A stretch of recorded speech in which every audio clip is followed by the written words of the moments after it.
Hello students, आज का lesson है lesson number 7 class 10th NIOS की बुक का। और इसका टाइटल है the shoe shine.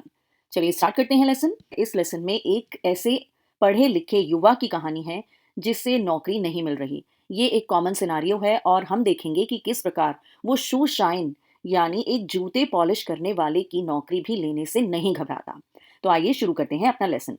There are many educated young people who very often have to wait for some time before they get jobs of their liking.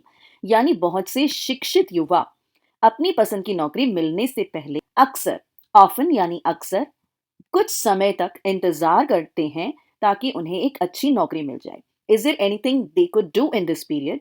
क्या इस अवधि में वे कुछ और कर सकते हैं? इमेजिन कीजिए कि आप एक ऐसे अनएम्प्लॉयड यानी ऐसे बेरोजगार व्यक्ति हैं, तो आप किस प्रकार की जॉब लेना पसंद करेंगे? क्या किसी जूते पॉलिश वाले की, किसी मजदूर की, किसी रिक्शा चालक की, किसी अखबार बेचने वाले की, किसी घर घर जाकर सामान बेचने वाले की, या फिर कुछ और? इस कहानी में हम पढ़ेंगे कि कैसे एक अनएम्प्लॉयड यूथ यानी एक ऐसा बेरोजगार युवा, एक युवक एक ऐसी चीज को करने के लिए बाध्य हो जाता है जो कि शायद उसके कैलिबर से काफी नीचे है। कुछ ऑब्जेक्टिव्स हैं इस लेसन को पढ़ने के बाद आप कहानी का टॉपिक, इसका थीम समझ सकेंगे। ये इन्फर कर सकेंगे, निष्कर्ष निकाल सकेंगे कि कोई भी काम किसी की गरिमा से कम नहीं है, यानी कि कोई भी काम किसी की डिग्निटी, किसी की गरिमा से कम नहीं है। आप रिलेट कर पाएंगे सहयोग, कोऑपरेशन, टीम वर्क और इंटरडिपेंडेंस यानी एक दूसरे पर निर्भर रहना। सफलता के लिए इन तीनों चीजों की कितनी जरूरत होती है। आप पहचान पाएंगे कि सकारात्मक दृष्टिकोण यानी कि पॉजिटिव एटीट्यूड, क्रिएटिव थिंकिंग यानी जो हमारी रचनात्मक सोच होती है, वो एक सक्सेसफुल व्यक्ति बनने के लिए कितनी जरूरी है। साथ साथ आप पहल करने और ऐसी अनफोर्सीन सिचुएशंस यानी अप्रत्याशित स्थितियों के अनुकूल खुद को डालने की गुणवत्ता भी विकसित कर पाएंगे। You will be able to suggest an appropriate path यानी विभिन्न परिणामों, डिफरेंट कॉन्सिक्वेंसेस पर विचार करने के बाद आप एक उपयुक्त मार्ग भी सुझा सकते हैं, सुझाव दे सकते हैं, क्योंकि अहंकार, ईगो जो है, वो परेशानी और स्थिति की चेतना को सफलता की और खुशी की ओर नहीं ले जा सकती। साथ साथ कम्युनिकेशन का कितना इंपॉर्टेंट रोल है दूसरों को कन्विंस करने में। अगर लैंग्वेज की बात करें तो हम सबऑर्डिनेट क्लॉज, प्रिंसिपल क्लॉज को डिस्क्रिमिनेट कर पाएंगे, दोनों के बीच का अंतर समझ पाएंगे, फंक्शंस उनके समझ पाएंगे, साथ साथ अपनी वोकैबुलरी को भी एनरिच कर पाएंगे। आइए शुरू करते हैं lesson. Imagine you are a college student. Okay, तो कल्पना कीजिए कि आप एक छात्र हैं, कॉलेज में पढ़ते हैं, दिल्ली जैसे बड़े शहर में आए हैं। आपको नौकरी नहीं मिल पा रही है और आपके हाथ में सिर्फ एक 5 रुपए का नोट है। आप इस स्थिति में क्या करेंगे? आप क्या करना चाहेंगे? चलिए पढ़ते हैं सस्ती प्रटा की कहानी, जो कि वेल नोन राइटर हैं। वो उन्होंने इसी सिमिलर सिचुएशन में क्या किया। I was standing outside the tea house in Connaught circus ideally watching the traffic. मैं कनॉट सर्कस यानी यहाँ दिल्ली की बात हो रही है, कनॉट प्लेस दिल्ली में, दिल्ली के सेंट्रल में है, सेंट्रल एरिया में है। वहां पर ये खड़े थे, उसके टी हाउस के बाहर खड़े थे और आइडली वॉचिंग यानी बेसुध होकर ट्रैफिक को देख रहे थे। आई wandered if I could afford a cup of coffee and a plate of potato chips when a shoe shine walked up and put down his box in front of me. मैं सोच ही रहा था, wandered मतलब सोच रहा था, कि क्या मैं एक कप कॉफी और एक प्लेट आलू के चिप्स खरीद पाऊंगा। और तभी एक शू शाइन, एक जूता पॉलिश करने वाला आया। वॉकड अप मतलब मेरे पास आया और अपना डिब्बा मेरे सामने रख दिया। Cream and polish sir? He asked. Cream और पॉलिश सर? उसने पूछा। और फिर उसने जिद की मतलब परसिस्ट किया। उसने कहा, आपके जूतों को पॉलिश की जरूरत है sir, your shoes do need a polish. मैंने कहा, हाँ मुझे पता है, यस आई नो। मैंने मुस्कुरा कर कहा, लेकिन मैं अफोर्ड नहीं कर सकता, मैं इस सर्विस को नहीं ले सकता। Can't afford it? The shoeshine replied, joining me with a smile, only 4 annas sir. तो जूता पॉलिश करने वाला मेरे साथ मुस्कुराते हुए बोला, सिर्फ 4 आने हैं सर। आप अफोर्ड नहीं कर सकते? क्या नहीं खरीद सकते? तो मैंने कहा, आई हैवंट गॉट 4 आनाज फॉर अ शू पॉलिश। मैंने कहा, मेरे पास जूता पॉलिश कराने के 4 आने नहीं हैं। मैंने कहा और मैं वहां से चला गया। आई सेड वॉकिंग अवे मतलब चला गया। But there was a puzzled and hurt expression on his face. उसके चेहरे पर एक उलझन, पजल्ड मतलब उलझन, और हर्ट दुख भरा भाव था, एक्सप्रेशन था। ऐसा लग रहा था जैसे मैं उसका फन कर रहा हूँ, मैं उसका मजाक उड़ा रहा हूँ। मेकिंग फन मतलब मजाक उड़ाना। You see I am looking for a job. फिर मैंने कहा कि देखो मैं नौकरी की तलाश में हूँ।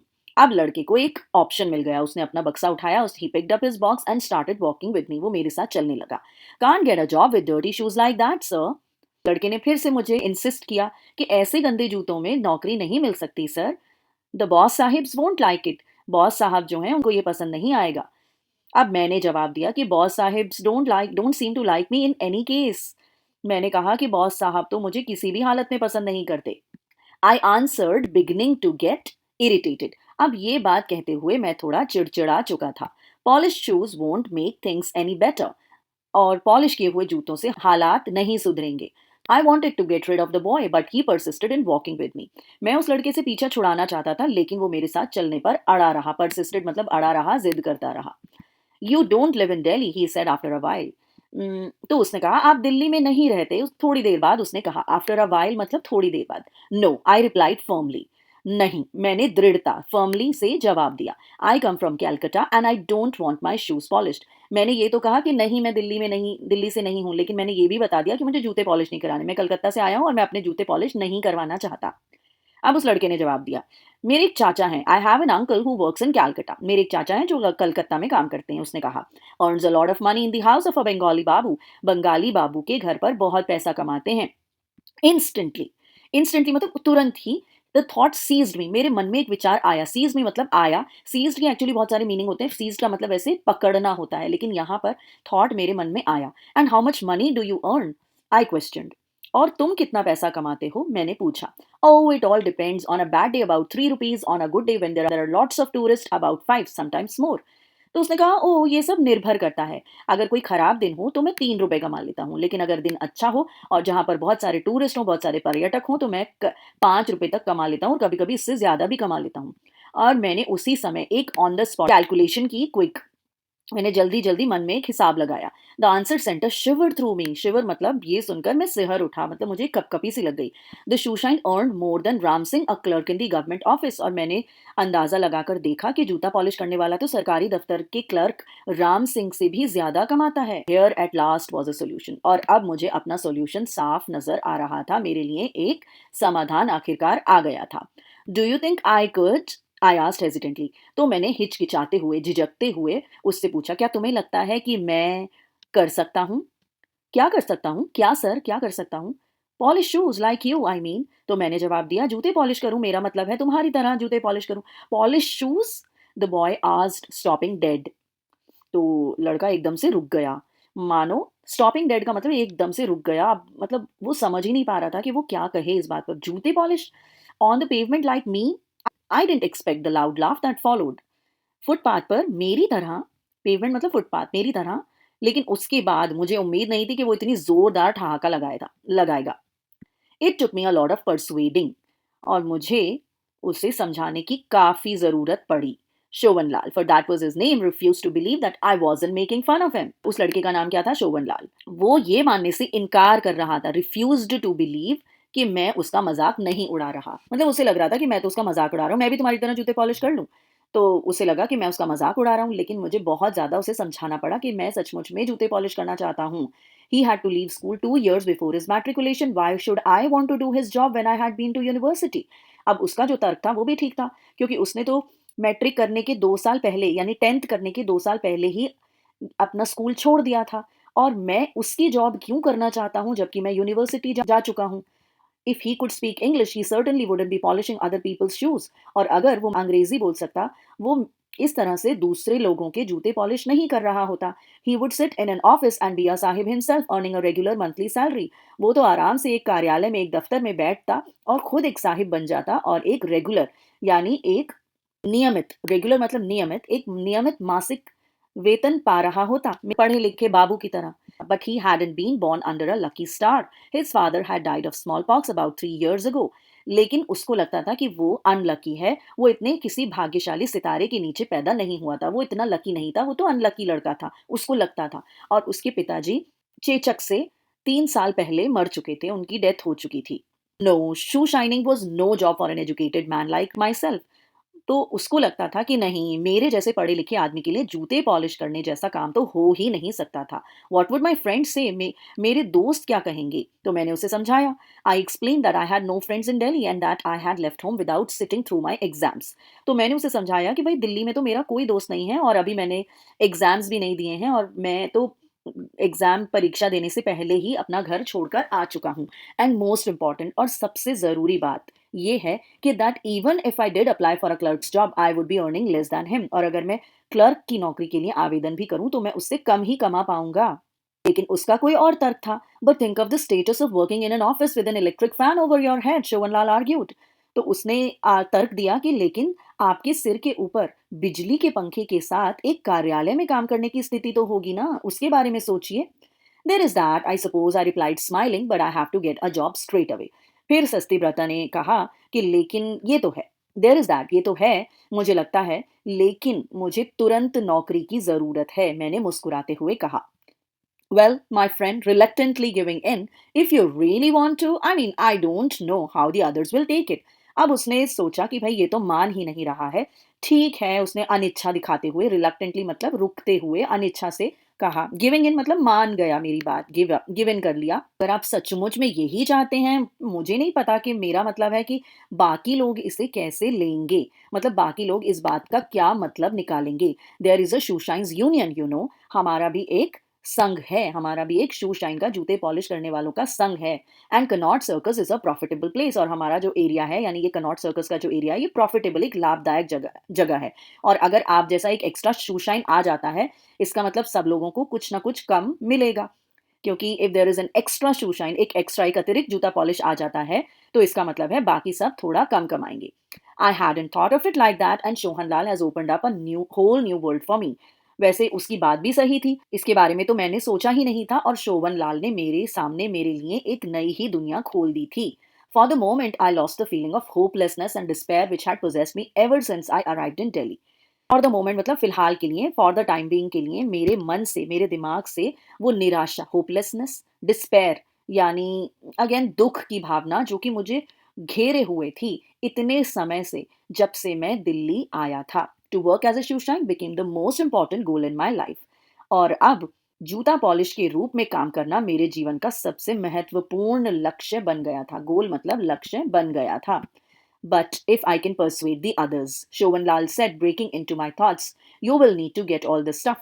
अब शोभन थोड़ी प्रैक्टिकल बातों पर आ गया। उसने कहा, लेकिन अगर मैं दूसरों को मनाने में कामयाब हो जाता हूँ, मतलब मैं अगर दूसरों को मना सकता हूँ, उन्हें परsuade कर सकता हूँ, एक तरह से वो मेरे थॉट्स में ब्रेक इन कर गया था। ब्रेकिंग इनटू मतलब मेरे थॉट्स में आ गया था। ही केम इनटू माय थॉट्स। तो उसने कहा कि आपको सारा सामान लाने की ज़रूरत पड़ेगी। इस तरह का एक बॉक्स, तो यहाँ पर उसने कहा कि मेरे पास जो इस तरह का बॉक्स लाना पड़ेगा, ब्रशेज़ लाने पड़ेंगे जूते पॉलिश के, क्रीम लानी पड़ेगी, पॉलिश लानी पड़ेगी, और कुछ रैग्स यानी कि कुछ बोरियाँ लानी पड़ेंगी। Yes of course, I replied, drawn back to reality once again. And how much will all that cost? उसने कहा, हाँ, हाँ, बिल्कुल। लेकिन मैंने इस बात का जवाब तो दे दिया कि मैं ये सब ले आऊँगा, लेकिन फिर से मैं अपनी रियलिटी, अपनी सच्चाई के पास वापस चला गया, क्योंकि मेरे पास तो सिर्फ़ ₹5 थे, और मैंने पूछा कि ये सब खरीदने के लिए कितना पैसा लगेगा? उसने कहा, अबाउट 10 और 12 rupees, Shobhanlal answered, shouldn't be much more than that. उसने कहा, 10-12 रुपए लगेंगे, मुझे नहीं लगता कि इससे ज़्यादा लगेंगे। Really? I said and started laughing. सच में, मैंने कहा और मैं हँसने लगा। Why? What's the matter? Don't you believe me? तो उसने कहा, क्यों, क्या बात है? क्या तुम मेरी बात पर विश्वास नहीं करते? तो मैंने कहा, of course I believe you, but the simple fact is that I only have 5 rupees and some loose change. बेशक मुझे तुम्हारी बात पर विश्वास है, मैं तुम्हारा विश्वास करता हूँ, लेकिन एक साधारण फैक्ट ये है कि मेरे पास सिर्फ 5 रुपए हैं और कुछ चिल्लड़ हैं, कुछ खुले पैसे हैं। This time Shobhanlal was really shocked. इस बार शोभनलाल सचमुच में चौंक गया था। His mouth fell open and his eyes shot up in surprise. You mean, you really mean? उसका मुंह खुला का खुला रह गया और उसकी आंखें आश्चर्य से ऊपर उठ गईं। शॉट अप मतलब ऊपर उठ गईं। तुम्हारा मतलब है कि तुम्हारे पास मतलब 10 रुपए भी नहीं है, मतलब सिर्फ 5 रुपए हैं? तो मैंने कहा, I am afraid I do, I replied, you see I could never have an electric fan over my head. मुझे डर है, ऐसा सही है। आई एम अफ्रेड का मतलब यहाँ पर कहना होता है I am sorry. I am afraid I do मतलब माफ़ करना, मेरे पास सिर्फ 5 ही रुपए हैं। यू सी, देखो, मेरे सिर पर कभी भी एक बिजली का पंखा नहीं हो सकता। उसने अपनी आंखें बंद करी। He closed his eyes and his face became thoughtful while he put his hand inside his pockets of his half pants several times. उसने अपनी आंखें बंद कर लीं और उसका चेहरा विचार मगन, मतलब जब हम किसी चीज़ को ढूँढ रहे होते हैं, तो हम अपनी आँख बंद कर लेते हैं और हमारा सारा ध्यान अपने हाथों पर होता है। तो उसके हाथ उसकी पॉकेट्स में थे, उसने अपनी हाफ पैंट पहनी हुई थी और उसने कई बार सेवरल टाइम्स अपने हाथ को अपनी हाफ पॉकेट में डाला, मानो वो कुछ ढूँढ रहा हो। Well he said we shall have to find a way. उसने कहा ठीक है फिर भी हम कोई रास्ता निकाल लेंगे। It was nearly 6 o'clock। We walked a few yards in silence towards the Rivoli cinema where a show had just ended. लगभग 6 बज चुके थे, 6 o'clock हो गए थे, और हम कुछ गज चले, कुछ यार्ड चले, मतलब बेसिकली कुछ कदम चले, और हम रिवोली सिनेमा के पास आ गए जहाँ पर एक शो, एक रिवोली सिनेमा एक मूवी का सिनेमा है, और वहाँ पर एक शो अभी अभी समाप्त हुआ था। शोभन लाल क्विकेंड हिज स्टेप्स। अब शोभन लाल ने अपने कदम तेज क्यों करे? क्योंकि अभी अभी एक शो समाप्त हुआ था, वहां पर बहुत सारे लोग निकले होंगे, और उसे डेफिनेटली कुछ ना कुछ जूते पॉलिश करवाने के लिए लोग मिल जाएंगे। I must work now. मुझे अब काम करना है। But you come to see me at 11 o'clock after the last show, then I shall talk with my friends and see what they say. तो उसने कहा कि लेकिन तुम अभी जाओ, मुझे अभी क्योंकि काम करना है, लेकिन तुम लास्ट शो जो कि 11 बजे खत्म होता है उसके बाद मेरे पास आ जाना, जब लास्ट शो होता है तब मैं अपने दोस्तों के साथ बात करूंगा और मैं देखता हूँ कि वो क्या कहते हैं।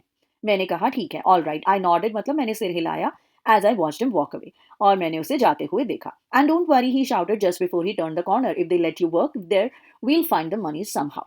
और फिक्र मत करो और चिंता मत करो, ये चिल्लाते हुए बोला जब वो कोने को मुड़ने से ठीक पहले वो चिल्लाया, और अगर वो तुम्हें काम करने देते हैं तो हम किसी तरह पैसे भी जुटा लेंगे, तो तुम उन 10-12 रुपए के बारे में चिंता मत करना। I walked along the streets of Delhi. मैं दिल्ली की सड़कों पर चल पड़ा। I wondered what the history of my country meant to me. मैं इस सोच में पड़ गया कि इस देश का जो इतिहास है वो मेरे लिए क्या मायने रखता है। Here was a land where man had achieved greatness on every plane. ये वो भूमि थी, ये वो जगह थी जहां मनुष्य ने हर क्षेत्र में, हर प्लेन यानी हर क्षेत्र में महानता हासिल की थी, महानता पाई थी।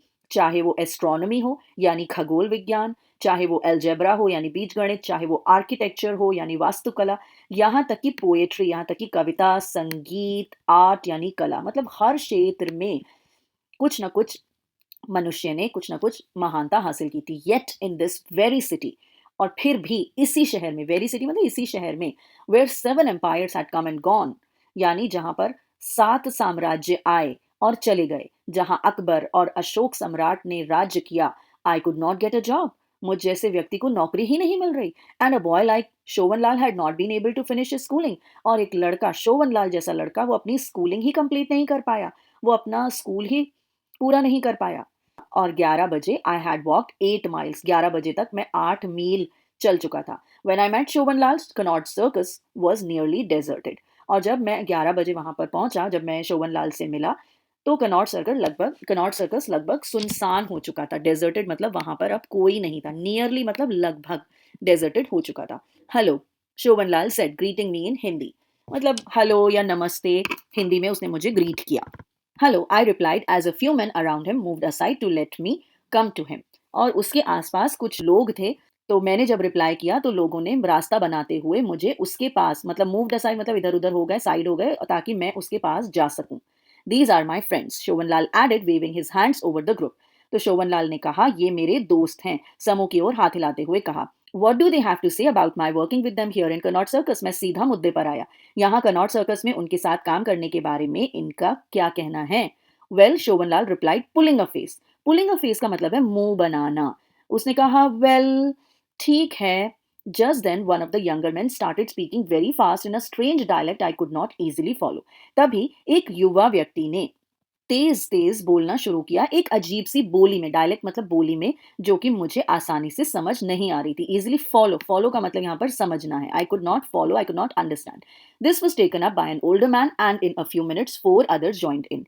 इस बात को एक एक बूढ़े व्यक्ति ने आगे कंटिन्यू किया, आगे बढ़ाया, और कुछ ही मिनटों में 4 और लोग इस बातचीत में आ गए। When they stopped talking, शोभनलाल, who had been quiet all this time, translated for me। और जब वो लोग सब चुप हो गए, तो शोभनलाल, जो अब तक चुप था, who had been quiet all this time, उसने मुझे अनुवाद करके, ट्रांसलेट करके पूरी बात समझाई। और उसने कहा कि ये जो यूनियन है, the union was having trouble with the authorities, यानी यूनियन को अधिकारियों से, अथॉरिटीज से परेशानी हो रही है, ट्रबल हो रहा है। They had refuse to grant a licence to the shoe shines although hawkers could apply for one. मतलब अब यहाँ भी इनकी कुछ पेचीदा कॉम्प्लेक्सिटीज थी। उसने बताया कि अथॉरिटीज यानी अधिकारियों ने उन्हें लाइसेंस देने से मना कर दिया था, जबकि हॉकर्स, हॉकर्स यानी कि जो फेरी वाले होते हैं, वो इसके लिए अप्लाई कर सकते थे, इसके लिए आवेदन कर सकते थे। So in effect polishing shoes on the pavement was illegal like begging and one had to depend on the goodwill of the policeman. तो इसलिए फुटपाथ पर जूते पॉलिश करना अवैध था, इल्लीगल था, जैसे कि बेगिंग यानी भीख मांगना जैसे अवैध है, वैसे ही शू पॉलिश करना भी पेवमेंट पर गैर कानूनी था। इसलिए हमें हमेशा जो पुलिस वाला होता है उसकी गुडविल पर, उसकी सद्भावना, उसके मूड पर डिपेंड करना पड़ता है। The head of the shoe shines union knew some English but obviously someone with better knowledge of the language would be of great help. तो हमारा जो शू शाइन्स का जो संघ है, उनका जो हेड है, उनका जो मुखिया है, उसको थोड़ी अंग्रेजी आती है, लेकिन ऑब्वियसली, ऑब्वियसली का मतलब होता है जाहिर है कि वो जिस व्यक्ति को इस लैंग्वेज की यानी अंग्रेजी भाषा की अच्छी जानकारी है, वो हमारे लिए काफ़ी मददगार हो सकता है। तो यहाँ पर उन्होंने एक तरह का म्यूचुअल हेल्प एक दूसरे से माँगी। अगर वो सस्ती प्रथा को जॉब दे रहे थे, तो वो चाहते थे कि वो उनकी एप्लीकेशन में भी मदद करे। So, though most of the group was against letting me in, they had reluctantly agreed to give me a chance provided I helped out with the correspondence. तो इसका मतलब ये हुआ कि हालाँकि समूह के अधिकांश लोग, मैक्सिमम लोग मुझे अंदर मेरे अंदर जाने के मतलब मुझे अंदर लेने के, लेटिंग मी इन मतलब शू शाइन का पार्ट बनने से असहमत थे। मतलब वो चाहते नहीं थे कि मैं आऊँ, लेकिन फिर भी रिलक्टेंटली एग्री मतलब अनिच्छा से बुरा फ़ील करते हुए उन्होंने मान लिया इस कीमत पर कि मैं उनकी मदद करूँ, ये सब लिखा-पढ़ी करने में, पत्राचार करने में मैं उनकी मदद करूँ। तो ये बात सुनकर मैं तो खुशी से झूम उठा। I literally jumped for joy and give Shobhanlal a close hug. मैं सचमुच खुशी से उछल पड़ा और शोभनलाल लाल को गले लगा लिया। They also say, he added, that we take a collection for you to buy the box and the rest of the materials. और फिर शोभन लाल ने मेरी खुशी में और उसे और बढ़ा दिया, कहा कि ये भी कहते हैं कि वो बॉक्स और बाकी सामग्री के लिए चंदा देंगे। So you keep the 5 rupees to buy food and other things till you begin to earn a little. तो तुम्हारे पास जो 5 रुपए हैं उनको अपने काम के लिए रखो, अपने खाने के लिए, अपनी दूसरी चीजों के लिए, जब तक तुम बाकी थोड़ा कमाना शुरू नहीं कर देते। And after a few weeks you can pay back the money for the box. और कुछ हफ्तों के बाद आप मनी जो हम बॉक्स के लिए आपको देंगे वो तुम वापस कर देना। A toffee tin was passed around and a little over 7 rupees was collected that evening. और फिर उस दिन एक टॉफी का डब्बा इधर-उधर घुमाया गया और 7 रुपए से थोड़ा ज्यादा उस शाम इकट्ठा हो गया। We will get more tomorrow, शोभनलाल said when the rest are here. You know, there are 30 of us who work in Connaught Circus. तो शोभनलाल ने उसे थोड़ा आश्वासन दिया कि हम अभी तो 7 रुपए हुए हैं, जब बाकी लोग यहाँ पर आएंगे कल, तो हम और पैसे जुटा पाएंगे, क्योंकि हम यहाँ पर 30 लोग हैं जो कनॉट सर्कस पर काम करते हैं। The group dispersed and I went home with Shobhanlal that night. समूह बिखर गया, यानी कि डिस्पर्स मतलब बिखर कर अपने अपने रास्तों पर चला गया, और मैं उस रात शोभनलाल के साथ गया। तो ये लेसन था सस्ती दत्ता द्वारा लिखा हुआ। ये एक अडेप्टेशन है, एक रूपांतरण है। आई होप आपको ये लेसन समझ आया होगा। इसके क्वेश्चन आंसर्स आपको ऑलरेडी लेसन के अंत में दिए हुए हैं। अगर आपको इस लेसन से संबंधित कोई भी जानकारी, कोई इन्फॉर्मेशन चाहिए, तो you can let me know in the comments. I will see you in the next lesson. Bye bye.